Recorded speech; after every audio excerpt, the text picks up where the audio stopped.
большого резонанса нет. Просто я это видео, вы можете передать участковому, что я буду готовить на основе этого видео в интернет. Ну да. Выложу на них информацию. И она будет опубликована на российских площадках. Там у нас группа есть. Активистов. Не в Якутске будет, а на всю Россию, короче, сделаю. Ребята сделают по этому ролику, потому что это очень грубое нарушение. А вы завтра позвоните 42 17 17. Можете спросить, скажите, я вчера обращался по этому номеру. Жабницкий 52, магазин инструментов.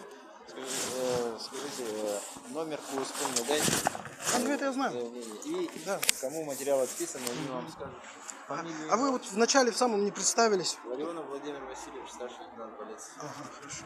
И тоже еще пристегивайтесь, когда ездите. А то это что-то как-то нехорошо. Я с камерой стою, снимаю, где-то едете. У нас машина не едет. Или у вас не предусмотрено, я смотрю, никто не пристегивается. А вот есть же ремень.